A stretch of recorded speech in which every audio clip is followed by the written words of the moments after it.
Hey YouTube, how's it going? Look, I always try to give you guys the most fresh reaction from all these pay-per-views that could happen this last week. Just got a lot of stuff going on with work and everything. I've been super busy. I've been a week behind on wrestling forever. And it's not going to happen for the next pay-per-view, though. If I have to sit down all night and watch everything for the week and just catch myself up one night, I'm going to do it. But I am almost caught up now, and today I actually watched Backlash 2020. Let's go over. First, let me give you guys my kind of instant reaction of it. Best pay-per-view of the year. Yes, that includes Royal Rumble, Elimination Chamber, WrestleMania, everything. This was the best pay-per-view of the year for one reason. The wrestling was, everything was top-notch. Absolutely everything. Let's go over all these. First, on the pre-show, they had Apollo Crews versus Andrade for the U.S. title. It was kind of nice seeing Apollo Crews just go out there and dominate. And he did too, man. He went out there and just, that entire match, he blew it out of the water. He had he had a couple of very big spots on Andrade, and he went out there and showed that he's U.S. champion for a reason. So, good for you, Apollo Crews. Congrats on your win. Yes, Apollo Crews retained, and I don't think I've ever seen him have a match that dominant before. It's great to see. Can't wait to see it again. Now, we have Bayley and Sasha Banks versus Alexa Bliss and Nikki Cross versus the Iconics for the women's tag titles. I don't know if I missed something on this. Usually on a triple threat tag team match, there's still only 2 people in the ring, but there's 3 teams, and they can tag themselves in from the corners, and there's 3 of them in the match for this whole match. So I don't know if I missed something. Maybe that's tornado tag team triple threat rules. I have no idea, but it was still a solid match. Bayley and Sasha Banks retain. I said it once and I'll say it again. They are going to be feuding soon. Guarantee it. Well, I've been saying that for a while, but it's coming. Let's see, we have Jeff Hardy and Sheamus. This was a good match. Both of them very solid. Wasn't the longest of matches. Sheamus won. Kind of proved his point over Jeff Hardy. I still don't think these two are done, but yeah, we'll see. I think they're going to keep continuing their thing for a while. If I'm not mistaken, I'm pretty sure Jeff Hardy won their last match together. I don't know. Alright, then we got Asuka versus Nia Jax for the Raw title. Thank God Asuka won this, because if you guys have watched my channel before, you know I can't stand Nia Jax. It really wasn't a bad match.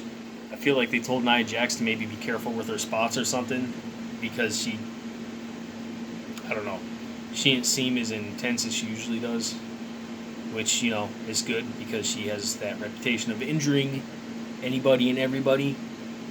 But yeah, anyways, Asuka retained. Not sure if I really liked the way she retained it. It was a double count out, and because of Champion's Advantage, Asuka retained. But you know what? That's okay. Because most of the match, Asuka was dominating anyway. Probably a good, 3/4 of the match. So, even though it wasn't a clean win, I mean, it looked as though Asuka was going to win anyway. So, I'm not mad at it. Congratulations to Asuka. We've got Braun Strowman versus The Miz and John Morrison. So they answered my question about what would happen if The Miz and John Morrison won. It would be whoever scored the pinfall would be considered the Universal Champion.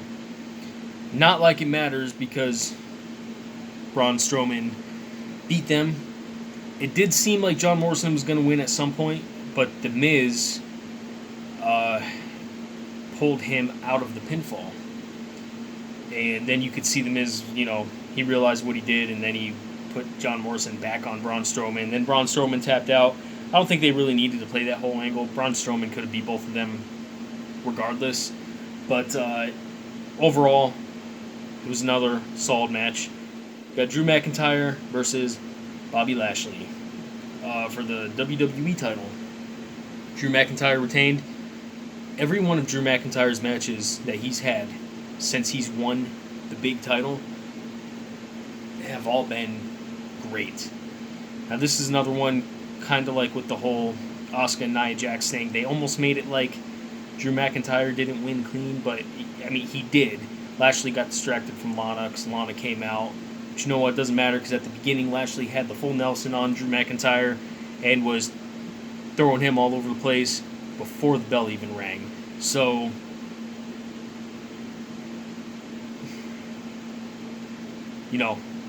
it's fair. Drew McIntyre won, and he would have won even if there was no interference in this match anyway. So let's be real about that. Edge versus Randy Orton. This is the match that everybody was waiting for. The match that they're hyping it up to be the greatest wrestling match of all time. And, they got two living legends here, Edge and Randy Orton. And, they could definitely pull it off. Was this the greatest wrestling match of all time? That's hard to say, because that's very subjective. Everybody's going to have a different opinion about it. But let me say what most people will agree on with this match. It was top-notch, very, very well-paced. All you rookie wrestlers out there should take note. You don't have to keep doing a bunch of things really fast and crazy and everything. Slow down a little bit, and you can have a great match. Their pacing was awesome. It made their big spots feel even bigger when they happened. And both these guys just put on a great show. Now, what was I going to say about this? They did say before the match that they were amping up the audio and putting some new camera angles in the match to make it feel bigger, I guess. And it really did the job. And usually I'm not one for I don't think you should mess with the audio or anything. Like the cheers that they do, those are the cheers that you should actually be hearing. But they did it because they were for this match because they wanted it to have a bigger feel, and I'm not really mad at it. And here's why: because they didn't lie to us. They told us before the match that they were doing stuff with the audio, and you could tell they did. A lot of the cheers weren't really coming from in the performance center, but overall, these two would have gotten those cheers if they were wrestling in front of thousands of people. There was nothing wrong with this match. This match was absolutely perfect from start to finish. Nothing wrong with it at all. I'm not saying it's my favorite match of all time, but they lived up to their hype. I got exactly what I wanted from it, and it is a match I'm going to remember for a long time. Very long time. Edge and Randy Orton. They went in there and, man, they just they killed each other, man. That's what I want to see. This is a long match. They went for probably an hour, maybe more. And they showed that you don't have to go out of your way and try to make something too epic. All you have to go out there is do the best that you can do. And they did it. And when you get that from two legends like these guys, you get something amazing. And I loved it. Just a great all-around wrestling match. It was awesome. So like I said, guys, best pay-per-view of the year. My next video is going to be coming out in 2 days-ish. I know. Last time I said that, and I ended up being like a week later. I promise I'm going to be less busy soon, and I'm going to be really staying on top of my wrestling. This is what I got for my next video. Another box of the 2020 Road to WrestleMania. I only need 2 more cards from that set, and that set is complete. After that, I hear Chrome is coming out soon, possibly next month. So I'll be looking forward to that. Anyways, guys, we'll see you in a few days. Go ahead, comment, subscribe. Let me know what you guys like about this overall pay-per-view, and especially Edge versus Randy Orton. And yeah, we'll see you guys soon. Peace.